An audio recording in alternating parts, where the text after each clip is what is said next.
دیکھیے دوسرے سے تیسرے رکوع میں اللہ کریم نے نا اس امت کی فضیلت بیان کی. فرمایا کنتم خیر امت اخرجت للناس، فرمایا تم بہترین امت ہو، تمہیں اللہ تبارک و تعالیٰ نے لوگوں کی بھلائی کے لیے پیدا فرمایا ہے. اے رسول کریم کی امت تم ایک بہترین امت ہو. دنیا میں سب سے کمزور شخص پتہ کون ہوتا ہے؟ جسے یہ پتہ ہی نہیں ہوتا کہ میرا مقام کیا ہے. اگر پتہ چل جائے نا میرا مقام کیا ہے تو جینا آسان ہو جائے. یعنی ایک آدمی استاد ہے، ٹیچر ہے، اور جب وہ چھوٹی حرکت کرتا ہے نا تو پتہ لگتا ہے کہ اسے پتہ ہی نہیں کہ میرا اصل میں مقام کیا ہے. تو استاد ہے، تیرا سٹیٹس ہے، تیرا معیار ہے، اتنی چھوٹی بات تو کر گیا. بہت بڑا آدمی، وزعدار آدمی، وہ جب چھوٹی بات کرتا ہے تو محسوس ہوتا ہے کہ نہیں باتوں میں ہی بڑا ہے، باقی اس کے پاس کوئی چیز موجود نہیں ہے. امت مسلمہ بڑی امت ہے. جب یہ چھوٹی بات کرتی ہے نا، چھوٹی بات، میں ملک سے باہر تھا تو وہ سنگیوں کو، ہمارے مسلمانوں کو کچھ مسئلہ بن گیا. ان کی ڈیوٹی ہے سارا دن غیروں کی تعریفیں کرنا، سارا دن تعریفیں کرتے ہیں. ان کی سڑکیں دیکھی ہیں، ان کے مکان دیکھیں، ان کی فلانی چیز دیکھی ہے. تو میں نے ان سے کہا کہ میں نے تو سنا ہے کہ بچہ بالغ ہو جاتا ہے تو ابا خود کہتا ہے جا اپنا بندوبست کر. کہتا ہے کہ نہیں کہتا؟ تو میں نے کہا یہ تو نکال دیتے ہیں بچوں کو، بچے اپنا بندوبست کر لیتے ہیں اور ابا جی کا بندوبست کوئی بھی نہیں کرتا. 2-3 مہینے یورپ میں بوڑھا اندر مر جاتا ہے تو پھر باہر خبر آتی ہے کہ مر گیا، جب بدبو گلی میں آنے لگتی. یہ معیار ہے. سڑکیں پکی ہیں، اس میں کوئی شک نہیں، مکانات اچھے ہیں، قانون کی پابندی ہے. لیکن میرا مسلمان جب وہاں جاتا ہے اشارہ نہیں توڑتا، تو اگر یہاں بھی نہ توڑے تو قانون یہاں بھی صحیح ہو سکتا ہے. لیکن جو بندہ وہاں سے پیسے کما کے آتا ہے نا، وہ کہتا ہے اشارہ نہ توڑو تو پتہ کیسے چلے گا کہ میں وہاں سے آیا ہوں. تو بھائی آپ بہترین لوگ ہیں، آپ چھوٹی بات کیوں کرتے؟ آپ بہترین لوگ. آپ تھوڑا اونچا بیٹھ کے بات کریں. آپ کا ایک سٹیٹس ہے، مومن کا ایک مقام ہے. میرے نبی کریم صلی اللہ علیہ رسول کریم علیہ السلام بیت اللہ شریف میں کھڑے تھے، کعبہ معظمہ کے سامنے. حضور نے بیت اللہ شریف کی طرف دیکھ کے فرمایا، جو ترمذی کی حدیث ہے، حضور فرمانے لگے کعبے تیری بڑی عزت ہے، پر جو بندہ میرا کلمہ پڑھ لیتا ہے نا، بندہ مومن، اس کی عزت اللہ کی نظر میں کعبے سے بھی زیادہ ہے، وہ زیادہ قابل اعزاز ہے. اب اس کو سمجھنا چاہیے نا کہ جس نے حضور کا کلمہ پڑھا اس کا ایک اعزاز ہے، یہ چھوٹی بات نہیں کر سکتا. اور اعزاز کس وجہ سے ہے وہ بھی اللہ کریم نے ارشاد فرمایا. فرمایا اخرجت للناس. اعزاز اس لیے نہیں کہ تیرا رنگ گورا ہے، اعزاز اس لیے نہیں کہ تیرا قد اونچا ہے، اعزاز اس لیے نہیں کہ تیرے پاس ڈگریاں زیادہ. تأمرون بالمعروف. امت مسلمہ کی شان اس لیے زیادہ ہے کہ یہ لوگوں کو بھلائی کا حکم دیتے ہیں. وَتَنْهَوْنَ عَنِ الْمُنْكَرِ. اور لوگوں کو برائی سے منع کرتے ہیں. اور یہ جو کام لوگ کرتے ہیں نا، خیر کا حکم دینا، برائی سے منع کرنا، یہ لوگ دنیا کے امام ہوتے ہیں. اب ہمارے ہاں کیا ہوتا ہے، ایک سازش ہوتی ہے. جن لوگوں کو ہم نے نیکی کا حکم دینا تھا نا، اللہ کی توحید کا پیغام دینا تھا، نبی کریم علیہ السلام کی رسالت کی بات جن لوگوں کو ہم نے کرنی تھی، جب ہمارا لیڈر اسی قوم کو بطور مثال یہاں بیان کرتا ہے، یعنی جس کے لیے حکم تھا کہ ہم اسے کہیں کہ تو کلمہ پڑھ لے، جب اسے ماڈل بنا کے ہمارے سامنے پیش کیا جائے گا کہ وہ بڑا اچھا ہے، تو ہم اسے کیسے کہیں گے کلمہ پڑھ؟ اور پھر اس سے اگلی بات یہ ہے کہ ہم تقریروں سے کلمہ پڑھانا چاہتے ہیں. تقریر بڑی مؤثر کام ہے، ضرور ہونی چاہیے، لیکن دنیا میں انقلاب عمل سے آتا ہے، عمل سے. صحابہ کرام علیہم رضوان نے بڑی بڑی تقریریں کی، بڑے بڑے جاندار وہ لوگ تھے کہ ایک جملہ کہتے تھے تو دنیا تڑپ اٹھتی تھی، لیکن ان کی تقریروں سے زیادہ اثر ان کے عمل میں تھا. حضرت باجزید بسطامی رحمۃ اللہ علیہ کا زمانہ تھا، تو ایک یہودی اور مسلمان کی دوستی تھی. تو اس یہودی نے مسلمان سے کہا کہ یار ہماری بڑی دوستی ہے تو دوستی پکی رہنی چاہیے. تو مسلمان کہنے لگا بالکل پکی رہے گی، میرے دل میں بھی بڑے دنوں سے خواہش تھی کہ دوستی پکی ہو جائے. تو کہا کیسے پکی ہو سکتی ہے؟ تو مسلمان کہنے لگا تو کلمہ پڑھ لے، دوستی. تو وہ یہودی کہنے لگا یار ناراض نہ ہونا، میں نے 2 اسلام دیکھے، کون سے والے اسلام کا کلمہ پڑھو؟ اس نے کہا 2 اسلام. کہنے لگا ایک اسلام تیرا ہے، ایک حضرت باجزید بسطامی کا ہے. میں اور تو اکٹھے رہتے ہیں، نماز کا وقت ہوتا ہے تو بھی بیٹھا رہتا ہے، میں بھی بیٹھا رہتا ہوں نماز، اور ادھر اگر شراب کی مجلس چلتی ہے تو میں جاتا ہوں تو معاذ اللہ تو بھی چلا جاتا ہے، اگر کوئی فحاشی اور یعنی کا کام ہے میں جاتا ہوں تو بھی چلا جاتا ہے۔ تو اگر ایک لفظ ہی مجھ سے کہلانا ہے، ایک جملہ ہی کلمے کا، تو میں کہہ دیتا ہوں، لیکن اگر تو مجھے اس اسلام کی دعوت دیتا ہے نا جو حضرت باعزید بستامی کا ہے، حضرت باعزید بستامی کا بھی ایک اسلام ہے، وہ شخص اٹھتا ہے تو پتہ چلتا ہے کہ مصطفیٰ کا غلام ہے، وہ بیٹھتا ہے تو پتہ چلتا ہے یہ کسی کا بنا ہوا ہے، یہ رکتا ہے، آتا ہے، جاتا ہے تو اس کے وجود سے شعائیں چھلکتی ہیں، محسوس ہوتا ہے کہ اس پر رنگ اپنا نہیں، اس پر محمد عربی کا چڑھایا ہوا رنگ ہے، تو نظر آتا ہے۔ تو اگر وہ والا اسلام ہے تو میں قبول کرنے کو تیار ہوں، مجھے پڑھاؤ کلمہ۔ دیکھیں نا، ایک شخص سے میں نے کہا کہ تو سر پہ پگڑی باندھ لے، اور میں نے باندھی نہیں ہوئی، تو فوراً اس کے دل میں خیال آئے گا کہ اگر اتنی اچھی ہوتی تو آپ بھی تو باندھتے نا۔ یعنی وہ آدمی جو بزنس میں جھوٹ بول رہا ہے اور درجنوں جھوٹ بولتا ہے، وہ جب کسی کو سچ بولنے کا مشورہ دیتا ہے تو سامنے والا اس پہ ہنستا ہے، وہ کہتا ہے یار تو نہ ایسے کر، تجھے تو میں اچھی طرح جانتا ہوں تو کیا کہتا ہے۔ تو اللہ تبارک و تعالیٰ نے اس آیہ کریمہ میں ہمیں سمجھایا ہے، ارشاد فرمایا جا رہا ہے کہ تم بہترین امت اس لیے ہو کہ لوگوں کو بھلائی کا حکم دیتے ہو اور برائی سے روکتے ہو، منع کرتے ہو۔ اللہ تعالیٰ ہمیں سمجھنے کی توفیق عطا فرمائے۔ اگلے رکوع میں اللہ تبارک و تعالیٰ نے ارشاد فرمایا کہ بے شک جن لوگوں نے کفر کیا ہے نا، قیامت کے دن اپنا سارا مال دے کے، اپنی ساری جائیداد دے کے بھی اگر وہ جان چھڑانا چاہیں گے تو ان کی جان چھوٹے گی، وہ دوزخی ہیں تو دوزخ میں ہمیشہ ہی رہیں گے۔ دنیا کا مال قیامت کے دن کام نہیں آئے گا۔ تو بالکل اس سے متصل اللہ کریم نے پھر حکم دیا کہ کوئی چیز کام آنی ہے تو ابھی سے خرچ کر لو اللہ کے راستے میں۔ مطلب ہمیں امید ہوتی ہے کہ میرا بچہ پڑھ کے بخشوائے گا، میرے نام پہ خیرات کرے گا، تو میاں جتنی تو نے کی ہے اپنے لیے اتنی اس نے کرنی ہے نا، تو نے پتہ ہی ہے نا تو نے کیا دیا ہے، تو آپ میرا اور آپ کا بیٹا ہی ہے نا۔ تو اللہ تبارک و تعالیٰ نے یہاں حکم ارشاد فرمایا کہ خود اپنے لیے کر لو جو کچھ کرنا ہے۔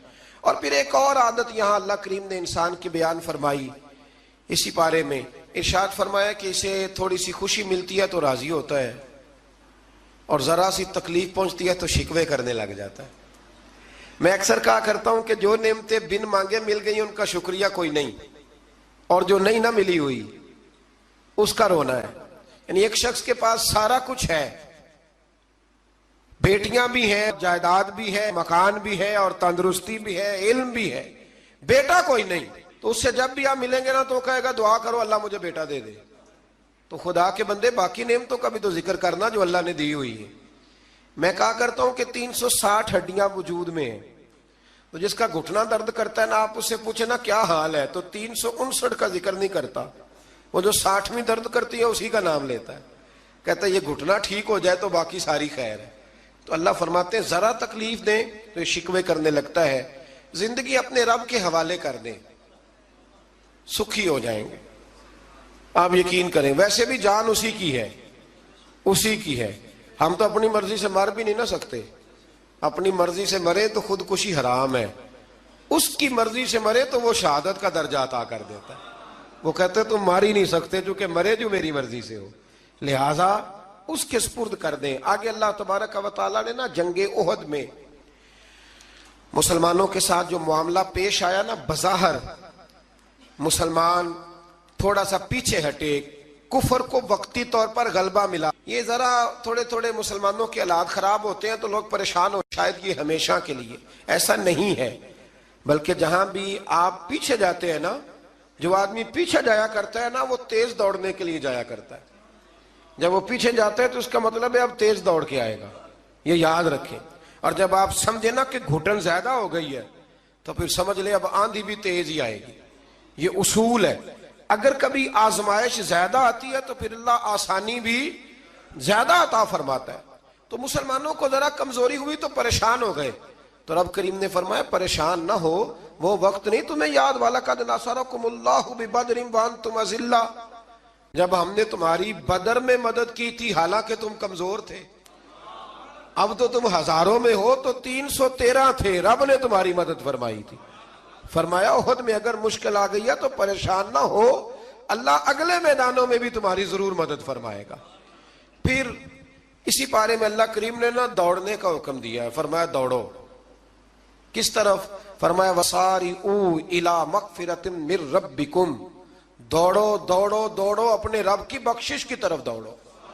اور کدھر دوڑو؟ فرمایا وَجَنَّةٍ أَرْضُهَا السَّمَاوَاتُ وَالْأَرْضُ، اس جنت کی طرف دوڑو جس کی صرف چوڑائی زمین اور آسمان کے برابر ہے۔ اللہ کریم نے چوڑائی بتا دی، فرمایا جنت کی چوڑائی اتنی ہے جتنے زمین و آسمان ہے، تمہیں چوڑائی بتا دیا، باقی لمبائی کا حساب کرتے رہنا۔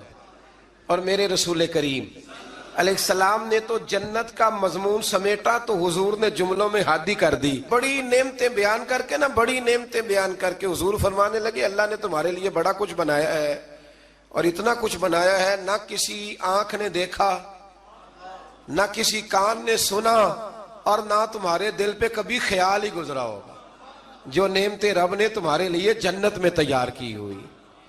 تو اس میں اللہ تبارک و تعالیٰ نے اس بات کی طرف بھی ذکر فرمایا۔ پھر اسی پارے کے اندر اللہ کریم نے غصہ پینے والوں کو اور معاف کرنے والوں کو کہا کہ یہ وہ والی نیکی ہے جو اللہ کو بڑی پسند ہے۔ ہمارے زمانے میں غصہ پینے والی عمر آتی کوئی نہیں، چھوٹی عمر میں کہتے ہیں بچہ اس لیے ضدی ہے، جوان ہو جائے تو کہتے ہیں خون گرم ہے، بوڑھا ہو جائے تو کہتے ہیں انہوں پتہ ہی نہیں لگتا۔ تو بھئی یہ بتائیں پھر درگزر کی عمر کون سی ہے؟ بچہ تھا تو ضدی تھا، اور جوان تھا تو خون گرم تھا، بوڑھا ہو گیا تو اب چڑچڑا ہو گیا ہے۔ تو بھئی معاف کرنے کی عمر کون سی ہے؟ میرے رسول کریم علیہ السلام نے زندگی میں دکھ زیادہ دیکھے۔ حضور فرماتے ہیں جتنا مجھے ستایا گیا کسی کو نہیں ستایا گیا۔ حضرت جابر ابن عبداللہ فرماتے ہیں میں نے اپنے محبوب کو جب بھی دیکھا مسکراتے ہی دیکھا اور معاف کرتے ہی دیکھا۔ تو مہربانی فرمائیں والکاظمین الغیظ والعافین عن الناس، غصہ پینے والے، لوگوں کو معاف کرنے والے، واللہ یحب المحسنین، فرمایا یہ وہ نیکوکار ہیں جن سے اللہ محبت فرماتا ہے۔ غصہ پینے والوں اور معاف کرنے والوں سے اللہ محبت فرماتا ہے۔ پھر آگے انہی آیات کے اندر اللہ تبارک و تعالیٰ نے مسلمانوں کو یہ حکم دیا ہے کہ جب تم سے کوئی غلطی ہو جائے، جب تم بھول جاؤ تو پھر تم اپنے رب کی بارگاہ میں معافی مانگو، اور جب تم معافی مانگو گے اللہ تبارک و تعالیٰ اپنے فضل سے تمہیں معاف فرما دے گا۔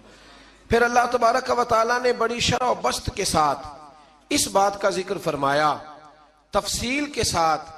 احد کے اندر جب لوگ پریشان ہوئے تھے تو وہ شدید آزمائش کا شکار تھے، تو مالک کریم نے انہیں تسلی دی، فرمایا یہ تمہاری آزمائش وقتی ہے، آنے والے وقت میں اللہ تمہیں کامیابیاں ہی عطا فرمائے گا۔ احد کے بعد پھر جتنا بھی جہاد ہوا سب میں میرے رب نے کامیابیاں ہی عطا فرمائی۔ پھر اسی پارے میں اللہ تبارک و تعالیٰ نے آیت نمبر 159 کے اندر رب کریم نے نبی کریم علیہ السلام کی سیرت کا ایک خاص پہلو بیان فرمایا ہے، حضور کی سیرت کا، زندگی کا ایک خاص عنصر بیان کیا، اور اللہ کریم نے فرمایا محبوب اللہ کی کیسی رحمت ہوئی کہ آپ اپنے غلاموں کے لیے نرم دل ہو گئے۔ یہ اللہ تعالیٰ کی کیسی رحمت من اللہ لنت لہم، آپ ان کے لیے نرم دل ہو گئے۔ وَلَوْ كُنْتَ فَظًّا غَلِيظَ الْقَلْبِ، اگر آپ سخت دل ہوتے یا سخت مزاج ہوتے، لَانْفَضُّوا مِنْ حَوْلِكَ، تو یہ آپ کے پاس سے بکھر جاتے، یہ بیچارے آپ کے پاس پھر بیٹھ سکتے۔ یہ سخت مزاج جو آدمی ہوتا ہے اس کے پاس لوگوں کا جمع غفیر نہیں ہوتا، اس کے پاس سے لوگ ٹوٹنے لگ جاتے۔ اچھا وہ اور چکر میں پڑ جاتا، کہتا دیکھا میرا روب، کوئی میرے پاس نہیں بیٹھتا، کسی کی جرت ہے میرے پاس بیٹھے؟ میں نے کہا روب نہیں جناب، آپ مان کیوں نہیں لیتے کہ آپ اخلاقی طور پہ بڑے کمزور ہیں؟ آپ کے اپنے بچے بھی، میں ابا جی کو جانتا ہوں، کئیوں کو جو گھر جاتے ہیں تو بچے چھپتے ہیں اور تسبیح پڑھتے ہیں کہ ابا جی واپس کب جائیں گے گھر سے۔ تو یہ کوئی معیار ہے؟ رسول کریم صلی اللہ تعالی علیہ وسلم کی طبیعت کے اندر وہ خاصیت تھی کہ ہر چھوٹا بڑا میرے محبوب کی بارگاہ میں جا کے اپنا دکھڑا سنا لیا کرتا۔ حضور معاف کرتے تھے، نبی پاک محبت فرماتے تھے۔ تو اپنی زندگی کے اندر وہ سارے معاملات پیدا کریں۔ ہم خوابوں کی دنیا میں زندہ رہتے ہیں کہ چلو ٹھیک ہے جی میرا بڑا روب چل رہا ہے، کوئی آدمی میرے قریب نہیں بیٹھتا، تو یہ کوئی کمال نہیں۔ نبی پاک علیہ السلام کی سیرت کا کمال یہ ہے کہ حضور تک رسائی آسان تھی، ہر آدمی اپنی بات بڑی آسانی کے ساتھ حبیب کریم کی بارگاہ میں عرض کر لیتا تھا۔ ایک آیت ہے جی جو آپ نے بڑی ضروری یاد رکھنی ہے، یہ آیت نمبر 179 ہے، اس پر آپ نے ضرور توجہ کرنی ہے، ضرور غور کرنا ہے۔ ایک چھوٹا سا مسئلہ لوگ بڑا اس کو الجھا دیتے ہیں، اللہ کریم نے اس آیت کریمہ میں اس کا بھی بیان فرمایا ہے۔ اسی پارے میں سورہ آل عمران میں فرمایا وَمَا كَانَ اللَّهُ لِيُطْلِعَكُمْ عَلَى الْغَيْبِ وَلَكِنَّ اللَّهَ يَجْتَبِي مِن رُّسُلِهِ مَن يَشَاءُ۔ فرمایا اللہ کی یہ شان نہیں کہ عام لوگوں کو غیب کا علم دے، لیکن اپنے رسولوں میں سے جسے چاہتا ہے اسے چن لیتا ہے۔ عام لوگوں کو اللہ اپنے غیب پر مطلع کرتا، لیکن اپنے رسولوں میں سے جسے چاہتا ہے اسے، یہ سورہ آل عمران ہے۔ کوئی کسی تفسیر میں آپ نہ جائیں، سادہ ترجمہ کسی کا کیا ہوا پڑھ لیں، عام لوگوں کو اللہ غیب پر اطلاع دیتا نہیں، لیکن اپنے رسولوں میں سے جس کو چاہتا ہے اسے چن لیتا ہے۔ حضرت عمر فاروق فرماتے ہیں رسول کریم کے علم پر کچھ منافقین نے اعتراض کیا کہ ہم پیچھے نمازیں پڑھتے ہیں، انہیں ہمارا علم نہیں، تو کہتے ہیں نبی کریم منبر پر بیٹھے فجر کے بعد، تو فرمایا پوچھو کیا پوچھنا ہے۔ حضور نے اتنا بیان کیا کہ ظہر کی نماز ہو گئی، پھر زور پڑھ کے حضور دوبارہ منبر پر بیٹھے، اتنا بیان کیا کہ عصر ہو گئی، پھر عصر پڑھ کے حضور منبر پر بیٹھے، اتنی باتیں بیان کی کہ مغرب ہو گئی۔ حضرت عمر کہتے ہیں حضور نے ہمیں اتنی باتیں بتائیں کہ جہنمی جہنم میں چلے گئے، جنتی جنت میں چلے گئے۔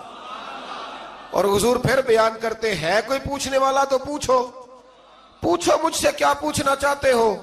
ہمارے استاد تھے، شیخ تھے علامہ تحسین رضا صاحب بریلی شریف میں، انہوں نے ایک قطعہ کہا تھا بڑا شاندار، کہنے لگے علم غیب رسول کے منکر اس حقیقت کو بھول جاتے ہیں، غیب مانا کہ راز ہے لیکن راز اپنوں سے کب چھپاتے ہیں۔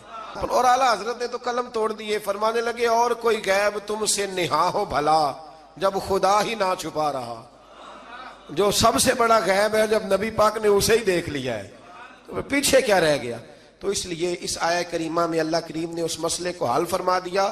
ہاں ایک بات ضرور ہے، اس پر ضرور آپ حضرات توجہ کریں کہ اللہ کے انبیاء کی اور نبی کریم علیہ السلام کی بھی کوئی چیز بھی، کوئی طاقت بھی ذاتی نہیں، جو بھی ہے اللہ کا عطا کرتا ہے۔ کوئی چیز بھی ذاتی، علم غیب بھی ذاتی نہیں، اللہ کا دیا ہوا ہے۔ آگے سورہ نساء آ جاتی ہے۔ سورہ نساء کے اندر نا اللہ کریم نے بالکل آغاز میں ارشاد فرمایا کہ یا ایھا الناس اتقوا ربکم الذی خلقکم من نفس واحدہ، اے لوگو اپنے رب سے ڈرو جس نے تمہیں ایک جان سے پیدا فرمایا۔ ایک بہت بڑے پیر صاحب کے صاحبزادے نے نا ایک شخص سے کہا کہ میرا ذرا خیال کرنا، میں فلاں بزرگ کا صاحبزادہ ہوں۔ تو آدمی کہنے لگا تو بھی ذرا خیال کرنا، میں بھی نبی کا صاحبزادہ ہوں۔ اس نے کہا تو کس نبی کا؟ کہنے لگے حضرت آدم علیہ السلام کا۔ تو چپ کر گیا، کہنے لگا بات تیری ٹھیک ہے، کیونکہ سارے حضرت آدم کی اولاد ہے۔ یہ جو قبائل بنائے جاتے ہیں نا، قبیلے، یہ تعارف کے لیے بنائے جاتے ہیں، صرف تعارف کے لیے کہ پتہ چل جائے اس کا فلاں قبیلے سے تعلق ہے، اس کا۔ اور برادریوں میں بھی جو قبیلے ہوتے تھے وہ ایک برادری کی بھی مختلف شاخیں ہوتی تھیں، مختلف شاخیں۔ قریش، بنو امیہ یہ قبیلہ ایک تھا، پھر اس کی آگے شاخیں ہو گئیں، اور بہت سارے لوگ تھے جو تقسیم در تقسیم ہوئے، شاخیں بنتی جاتی ہیں۔ تو یہ سارا کچھ کیا ہے؟ تعارف کے لیے ہے، ورنہ اولاد سارے کس کی ہیں؟ حضرت۔ اور نبی پاک علیہ السلام نے جب خطبہ دیا نا حجت الوداع کا، تو حضور نے اعلان فرما دیا، فرمایا نہ کوئی بڑا ہے، نہ کوئی چھوٹا ہے، نہ کوئی گورا ہے، نہ کوئی کالا ہے، نہ کوئی عربی ہے، نہ کوئی اجمی ہے۔ ہاں ان اکرمکم عند اللہ اتقاکم، اللہ کی نظر میں اس کی عزت زیادہ ہے جو زیادہ پرہیزگار ہے۔ ابھی تک یہ مصیبت بنی ہوئی ہے ہمارے معاشرے میں، ابھی تک برادریزم کی، اور کوئی عجیب سا معاملہ ہے، سمجھ میں نہیں آتا کہ یہ کہاں جا کے حل ہوگا۔ ایک ہی برادری سے دو لوگ ہیں، ان سے کہا گیا کہ جناب وہ آپ نے کہا تھا کہ راجپوت فیملی میں رشتہ مل جائے تو اچھا ہے، تو مل گیا، کر لے۔ کہنے لگے نہیں کرنا، یہ مہاجر ہے، ہم مقامی ہیں۔ تو ٹھیک ہو گیا بھئی، اب کتنی تقسیم اور کرنی، یعنی اس سے بھی آگے، اور پھر اس سے آگے تقسیمیں، اور یہ اتنی خوفناک تقسیم ہے کئی دفعہ پریشان ہو جاتے ہیں کہ قوم کتنی کو بٹے گی، کتنی کو بٹے گا۔ آپ یہ جو تقسیم ہے نا، اس تقسیم سے نکلیں. اب آپ یہ مزاج بنائیں کہ بھئی یہ نہیں کہ ان کو کھانا بنانا نہیں آتا، معاملہ یہ ہے کہ ان کا ٹیسٹ اپنا ہے، ہمارا ٹیسٹ. تھوڑی وحدانیت کی طرف جائیں، امت واحدہ بننے کی کوشش کریں.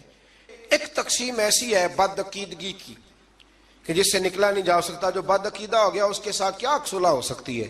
لیکن باقی کوشش کریں، جو اپنے ہیں نا اپنے، ان کی غلطیوں سے درگزر کریں، انہیں قریب کریں، چھوٹی موٹی کمزوریاں دور کریں، محبت کے ساتھ ذکر کریں، خیر کی بولی بولیں، اپنوں کی باتیں اپنوں میں رکھیں، اور کوشش کریں دل تھوڑا بڑا رہے، محبت تھوڑی بڑی رہے، پیار تھوڑا بڑا رہے، وفا تھوڑی بڑی رہے.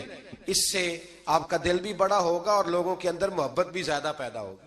اللہ ہمیں سمجھنے کی توفیق عطا فرمائے. بچھڑ گیا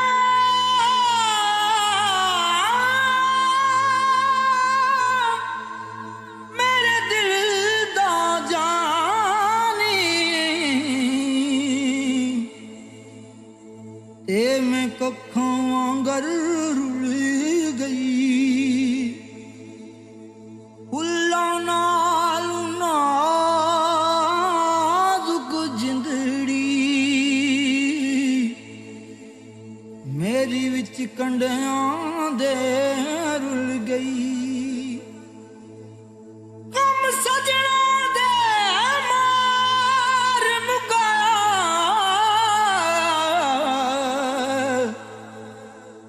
تے میں اتھروں بن کے ڈل گئی ایک مایا تیری یاد نہ بھلدی باقی ہر شے جگ دی بھول گئی